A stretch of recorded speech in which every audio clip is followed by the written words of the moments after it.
Hey guys, welcome to my channel. For those that are new here, I'm Chef Sahira, and in today's video, I'm going to show you how to make a quick and easy, delicious yellow rice.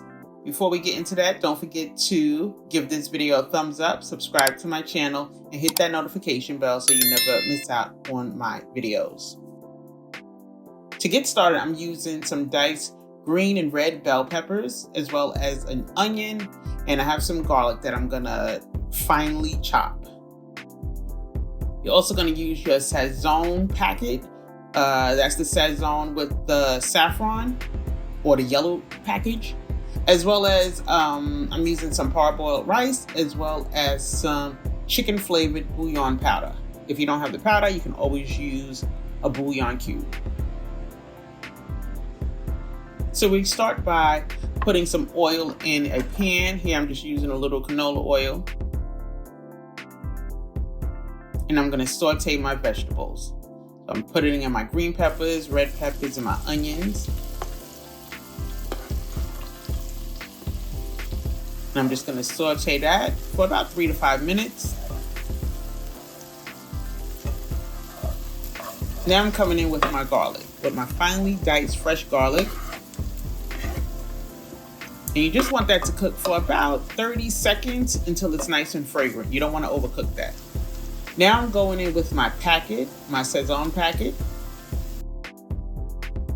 I'm just going to stir that in there for a few seconds. Now I'm adding my rice. I want my rice to be a little toasted, right? So I'm just going to cook that down for a few minutes, but I want to make sure all my rice is covered. Every grain of the rice is covered. From that oil, from that seasoning. You want everything to be covered.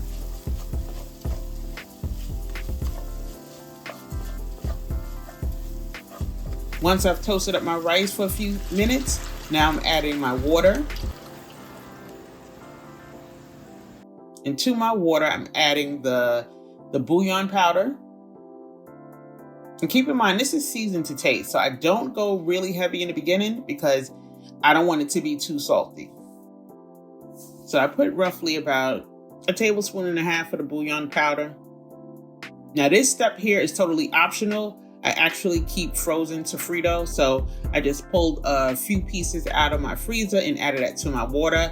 I think that Sofrito enhances the flavor. You can actually buy cilantro in a jar from Goya or Sofrito in a jar, and you can use that. I would say once 2/3 of the water has evaporated, I go in and taste my rice. Keep in mind, it's still going to be a little undercooked, but I find that I can get a better sense of the flavor. Once I taste it and I feel like I need more seasoning, I'm going to go ahead in with just a little extra seasoning. Some adobo, a little bit of Lowry's. You can add more of the chicken flavored bouillon, but I think the bouillon powder alone doesn't give it enough flavor. So also just a little black pepper and garlic powder as well. And once I've seasoned it, now I'll put my lid on it and turn my heat down really, really low. And once you see that that water has evaporated and it's cooked down really low, you want to just turn your rice off and keep that lid on there for at least 20 to 30 minutes. You want that steam to continue to cook that rice. Even though you may be tempted, do not remove that lid from your pot. So once my rice has sat for about 20 to 30 minutes and I see that it is done, I go ahead and fluff that rice up. You can go ahead and taste it again. If you're pleased with the taste, you are good. If not, go ahead and season it just a little bit more. And that's it, guys. Yellow rice made easy. You can definitely add some peas or some beans to this rice. I like to add some green olives to the rice, but it's up to you. If you have any questions about this recipe, let me know in the comments section. Again, don't forget to like this video, subscribe to my channel, and hit that notification bell so you never miss out when I upload another video. As always, guys, thanks for watching, and I'll see you in my next video.